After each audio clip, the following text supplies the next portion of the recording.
As the U.S. Director of ALLMEP, I have the privilege of introducing our keynote panel today, a group of two outstanding individuals who've been nominated to serve on the advisory board providing advice and recommendations to USAID Administrator Samantha Power about USAID's implementation of MEPA. I will first introduce Rabbi Michael Cohen, who was nominated to the MEPA Partnership for Peace Fund Advisory Board by the most senior member of the U.S. Senate, Senator Patrick Leahy. He is the only member of a people-to-people NGO on that board. The role of the advisory board is to provide big picture advice and is separate from the selection of PPF grants.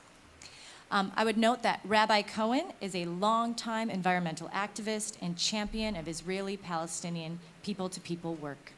He divides his time between Vermont and Kibbutz Keturah, working for the Friends of the Arava Institute and the Arava Institute for Environmental Studies. Welcome, Rabbi Cohen.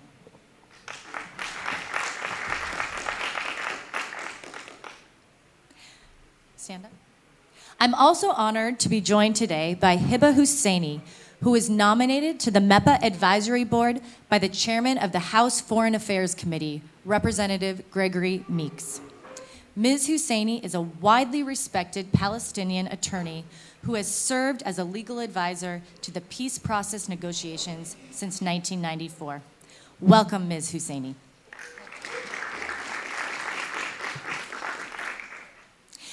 We're going to speak right into this mic so you can hear us, so note for both of you. So I'm going to start the panel just by noting that the U.S. government, we're in this very historic moment where we're seeing the U.S. government making its largest and longest term commitment to peace-building work in the region's history.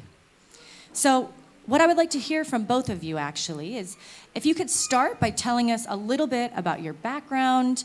You know, what drew you to accept this position on the advisory board?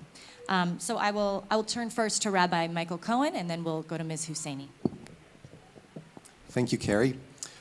So I've been involved with the Arava Institute for Environmental Studies for the past 25 years, where we bring together Israeli Jews, Palestinians, Palestinian citizens of Israel, Jordanians, Moroccans, to come together for academic training and cross-border research work. One of our latest additions is the Center for Applied Environmental Diplomacy, which includes our working with successful projects in Gaza. I also teach conflict resolution at Bennington College. And why I accepted this amazing honor from Senator Leahy is one, I feel like I represent all of us. As the only person from civil society on that board, I take this position incredibly seriously and think about all of you when I sit around that board.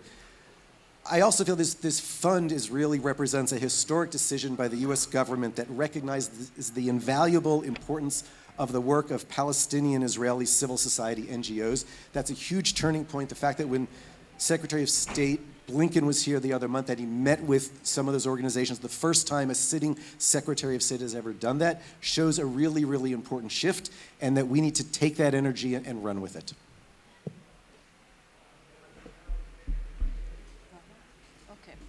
Good afternoon. Thank you, Carrie. Good to be with you, Michael. Again, my name is Hiba Husseini.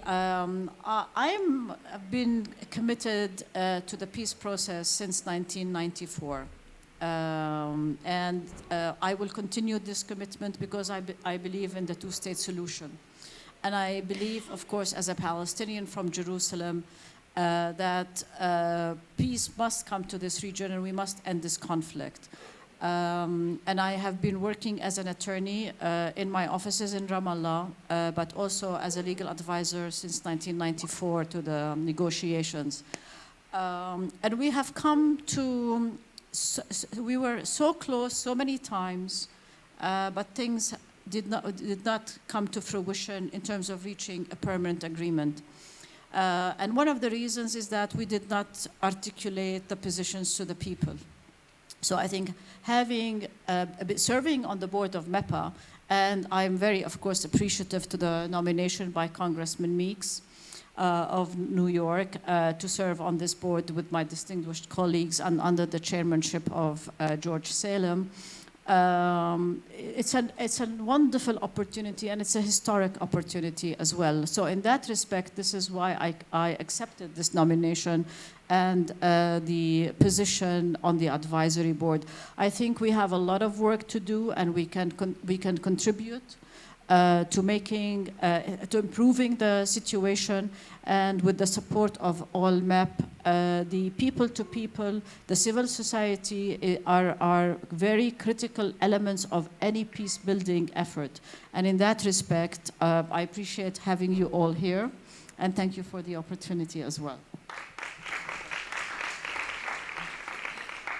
Thank you so much. And I wanted to announce before we really kick off is that we would like to get some questions from the audience if time permits. So I'm pointing out Mikael over here, who has some note cards for those of you who want to ask questions of our two panelists. So my next question for you is, informing the audience here that last month, the MEPA Advisory Board held its first inaugural meeting. And that was an opportunity where you got to speak directly to Administrator Power and the rest of the board about what your priorities were for MEPA. So can you share with us some of the highlights and conclusions from that board meeting from your perspective? And Ms. Husseini, I think we'll start with you first. Again, it was a critical starting point in terms of creating programs and projects that include both Israelis and Palestinians. And in that respect, it is to further ultimately the goal of MEPA and with the advocacy and the policy programs that ALLMEP has been driving towards, which is, again, getting Israelis and Palestinians to work together to advance the peace process and to reach the two-state solution. And in that respect, we made some progress at that level. Thank you. I want to highlight some of the points that were brought up at that first meeting. So one was about that MEPA can help raise the profile of all of our organizations. And if Bennett and Abbas were to walk through that door right now with an agreement, it probably wouldn't hold. The ground hasn't been tilled, the people aren't ready. People need to see our work to realize what's possible, to see the other alternative that's out there, and so it strengthens that aspect of Israeli and Palestinian society, which then allows for the political leaders to see, I have support to make the really difficult decisions I need to do, and we know that the pushback is going to be brutal. So we need to strengthen those who will support this. So for those three reasons, raising our profile, which MEPA can do, is critical if we're going to go forward. Another point that was brought up is scaling up the organizations. So we have more impact and more visibility, but included with that is working with the smaller organizations and bringing them up to places where they can be and have more impact. This is a self-critique I have of all of our work, and it was mentioned also in one of the other sessions, and I brought this up. We need to expand the circle. We're all here, we have buy-in, we know how difficult it is. The extremists are there, but we have 30–40% of Israelis and Palestinians who may not agree with what we're doing, may not understand it, but are willing to be engaged. And we have to get better at engaging them so we can have an impact on both societies to move forward. And finally, we all hope this is a first step towards the International Fund for Israeli-Palestinian Peace, modeled after the International Fund for Ireland, that clearly paved the way for the Good Friday Agreement. And so we see this as a stepping stone to do something greater as well. Thank you so much for that. So I wanted to ask each of you, you've taken on this big role at this historic moment, and I want to know a little bit about what is your hope for the fund? What would you like to see this collective investment accomplish in the next 5 years? Hiba, we can start with you. That's a very ambitious question. Again, I think it's very, very important to be on the ground for people of both societies to see that U.S. government, U.S. administration are committed. There is longevity. There is a commitment, bipartisan commitment to the peace process, not the peace process, so to the conflict, ultimately leading to the peace process, empowering people, creating the public discourse and discussions about the conflict, and empowering, again, youth, empowering women, empowering peace builders. Over time, this is an investment in time, an investment in the people, in youth, and in women, and in all, projects and programs that really can sustain us going forward. This is something I would like to see over the next few years, and I think I share that with my colleagues on the board. Again, we want this conflict to end, and this is a contribution to make this more sustainable. Thanks, Hiba. I think we're all tired of extremists on both sides grabbing the headlines. The time has come to end their control of the narrative of this conflict. Enough of the squeaky wheel getting the oil, the attention. We need to drown out those who use fear, hate, and incitement. The collective and individual work in this room, the organizations of ALLMEP, represent a different way. Our work is not easy, but we do it because it's hard, to paraphrase President Kennedy. And we are not soft news. We are serious news with tangible results. They may not always be perfect, but we're willing to change and improve what we do. In some ways, we may represent the last great hope for a sane and just solution to this conflict. And we invite diplomats and the media and others to come see our work. MEPA announces that our time has come. Thank you so much to both of you. We've now come to the time where we're going to be taking some questions from the audience. And there's some hard-hitting ones in here, so I look forward to hearing this great discussion. The first one deals with anti-normalization. So it's a question about how can you support Palestinian activists against these accusations of normalization? So I don't know who wants to tackle that particular question. Palestinian activists The Palestinian activists who choose to engage in this work at times will face scrutiny and criticism from within their societies for engaging in this work. And so the question to you as MEPA advisory board members is, how can we support Palestinians who want to do this kind of peace-building effort and build bridges between Israelis and Palestinians? I'll attempt.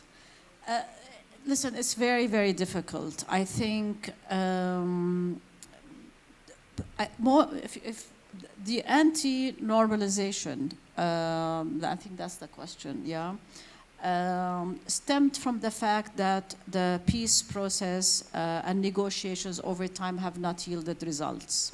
So there was frustration, there was disappointment, and there was a sense that Israel understands the language of violence. So, and the language of ending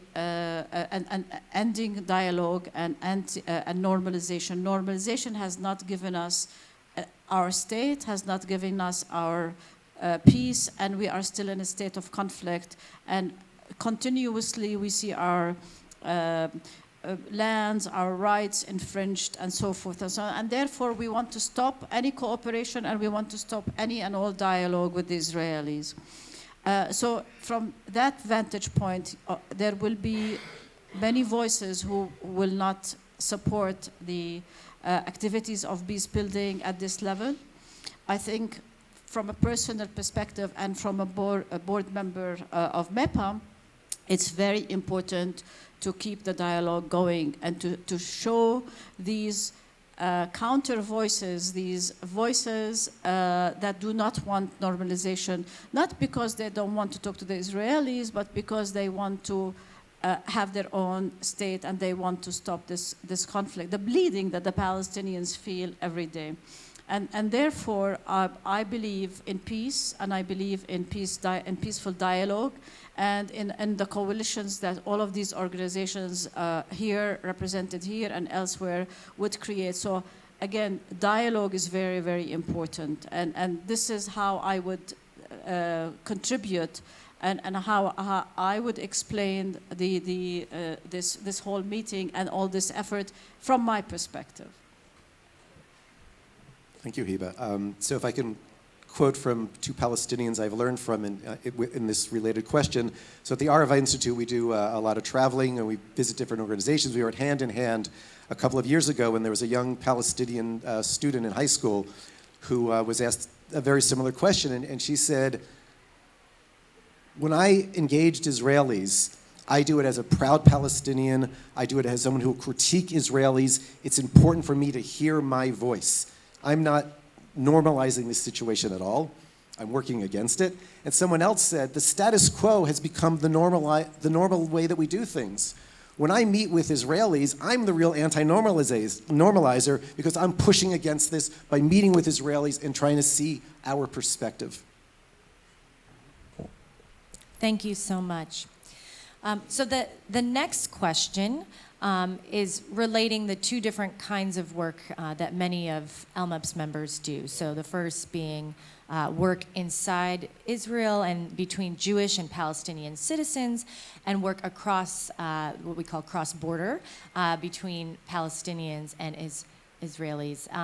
And so the question is, how do these two shared society and cross-border work, how do you see them both contributing to peace?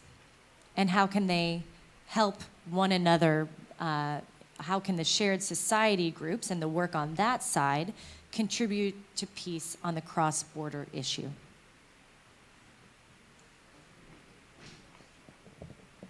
So I think the obvious answer is that for this conflict between Israelis and Palestinians, and so we want to have cross-border between Israelis and Palestinians, and that directly addresses the conflict.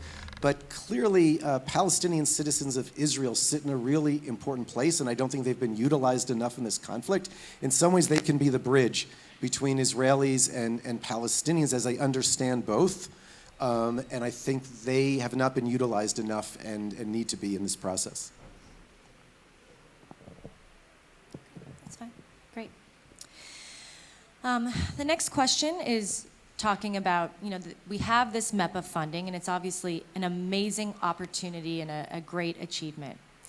It points out that, however, a lot of the work is either long-term results-oriented or plugging in gaps in the system.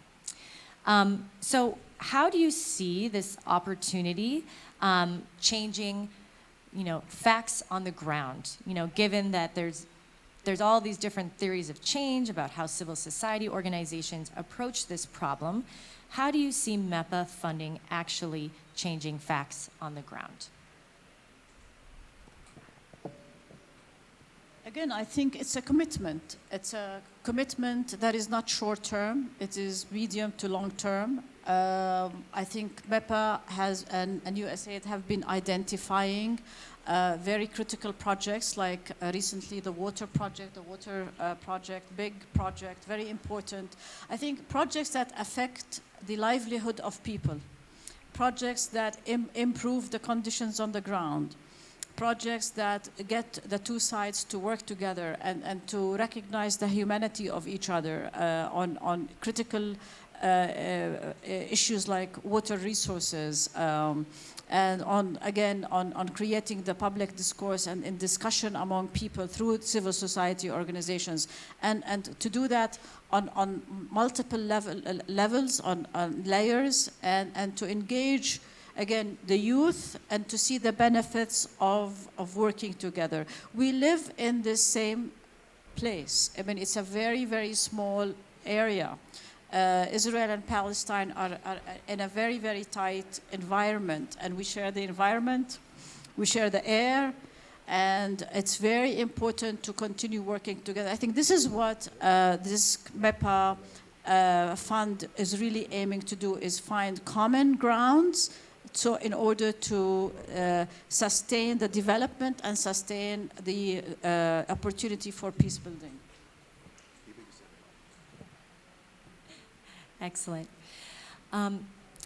So the next question is asking an important question, which is, how can MEPA incentivize applications to bring in non-traditional actors into this work, especially in Palestinian society?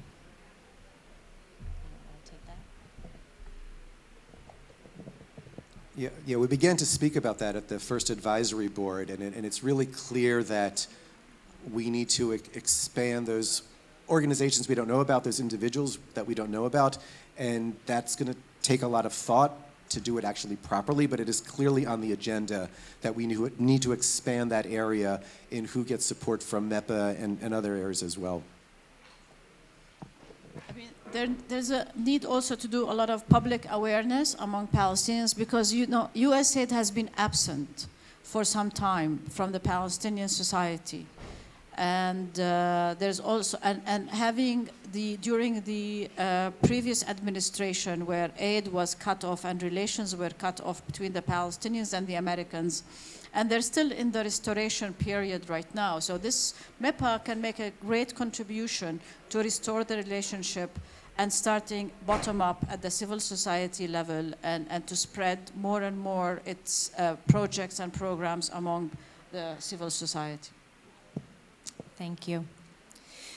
So there are many small NGOs and social entrepreneurs who are eager to submit to MEPA, but don't at this time have the ability to develop a competitive application. So what is your role as MEPA board members in helping to ensure that the best ideas arrive to the decision makers' table? Keeping in mind that you do not, of course, choose which organizations get MEPA grants, but you do provide big picture advice to administrator power. So how do we make sure that these small NGOs and social entrepreneurs that have these great ideas are able to avail themselves of this historic opportunity? So one specific we actually talked about at that first board meeting was pairing the more successful, larger organizations, a long history of getting funding through USAID, with some of the newer, smaller organizations, and provide that knowledge that they have had over decades to these new organizations. And so that was specifically discussed actually at the first board meeting.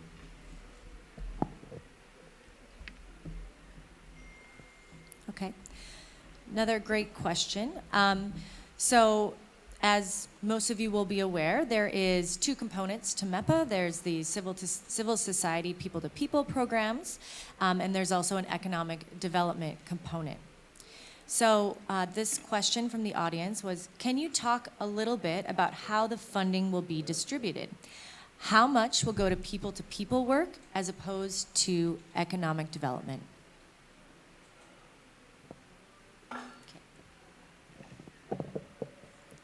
What's interesting, there's two aspects of MEPA. One is a purely economic area. Then there's another area that's both economic and civil society. So and I can't give you the percentage of the second one, but as we in ALLMEP and others were working on the MEPA fund and the international fund, we were actually hoping for a larger distribution for civil society. And I can assure you that conversations have begun with USAID to make sure after this first year going forward that there's a higher percentage that's going to civil society. And I will be a very strong advocate for that. I can assure you of that. Okay, thank you. So this is a more general political question, but it relates to how does the field move on from an outdated Oslo concept of peace towards justice and equity? And how do we move the discussion from a framework of peace to one of reconciliation? So I know this is a big question, and I'm sure there are a lot of different opinions in the room about this, but if you wanted to take a shot at it, you are welcome to. Indeed. I think we've all discussed the fact that Oslo and the paradigm under the Oslo Accords has not been able to achieve the peace that we both desire. and the voices that wanted peace from the Oslo perspective could not reach a compromise on the very, very difficult issues related to the narrative, be it the narrative of Jerusalem, be it the narrative of the refugees, and the overall narrative of reconciliation. I think there's a recognition now that starting a dialogue on narrative and starting a dialogue on reconciliation has to be part and parcel of any negotiated settlement. And it's important to utilize civil society to gauge and to open the discussion in an open and free discussion on the narrative issue and the narrative of reconciliation, to again to go hand in hand with the peace-building paradigm necessary for the two-state solution. Yeah, I think in many ways, because of the disappointments, post-Oslo, the word peace has become a dirty word in both societies and cultures. And I think we need to reframe that when a peace agreement is signed, it doesn't mean the conflict goes away. It doesn't mean that the animosity automatically goes away. It just means we've reached a new chapter and a new stage that allows us to do that really, really important work. And I'll use the Good Friday Agreement in Ireland. The conflict there is not over. It still simmers along, at times a little hotter, times a little colder. There's still work to do, and that's okay. In northern Italy, the Tyrol was given to Italy after World War I, a German-speaking area of Italy. Not that long ago, Italy had to sign a whole agreement on that whole area of giving the German-speaking Italians more rights. So we need to get away from this narrative. Peace is the magic pill that's going to end it all. Peace gets us to the real important stage where we can really work on going forward. It's not the end point. It's a station along the way. Great. I'm going to take 2 more questions because we don't want to keep you from lunch. But I think this is a really, really good question and an important one, and something that you two have a unique role to play as 2 board members who are currently living in the region.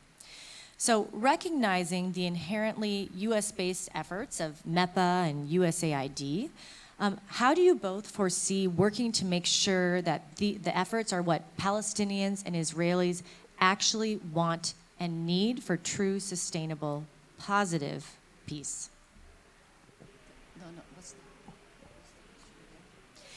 Basically, the question is, we recognize that this is a US-funded effort. We have advisory board members who have a variety of experiences, and the 2 of you are unique in that you are both currently living in the region. So how are you going to make sure that the voices of Israelis and Palestinians are heard through your roles on the advisory board? That's the question.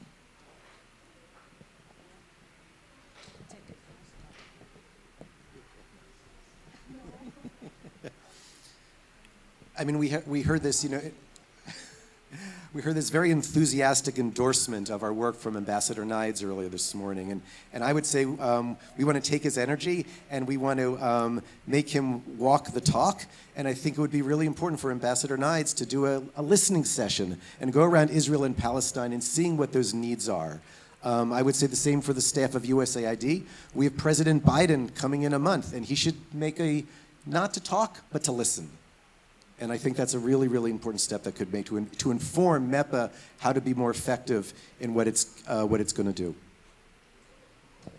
Yeah, I mean, I totally agree. I think also coming from the region, being here, I'm in Jerusalem and I'm in Ramallah on a daily basis, back and forth. So we have the pulse of the people. Unfortunately, I'm not in Gaza to have the full pulse, but I have contacts and I understand to a large extent what's going on.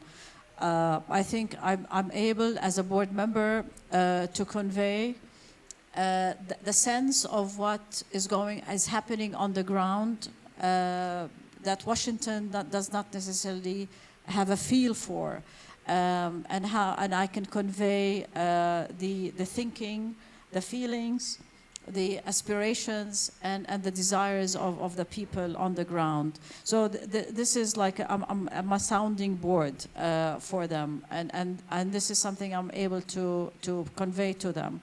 And again, I totally agree with you. I applaud the efforts of the ambassador to visit the Jerusalem hospitals, for example. But I also encourage them to visit the schools also in Jerusalem and to understand the issues and the dilemmas of the Jerusalem schools, be it the private schools or the municipal schools, because they create a whole different sense of relationships. And this is very particular to the East Jerusalem schools, for example. Also, the job opportunities that are needed, the economic development needs of the Palestinians. So these are issues that need to be further conveyed, and we continue to make them. And again, I totally agree that if we can have a listening session with President Biden from people on the ground on both sides, it'll be very, very important. Wonderful. I have one final question before we conclude, and this one is about amplifying this work and making sure that this work is featured in the media, in changing public discourse, etc. We know that MEPA will be able to fund organizations, but of course not every single application will be funded, right? It's just the nature of limited resources. But what do you think is MEPA's role in amplifying this work? And what more can we do to make sure that we're changing the narrative?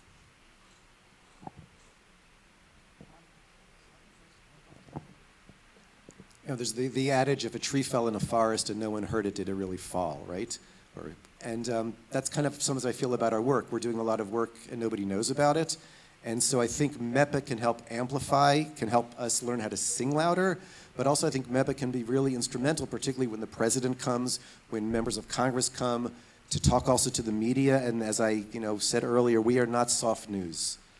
We are serious news with a real alternative of what this place can be about, and it's time we're taken more seriously and followed more directly.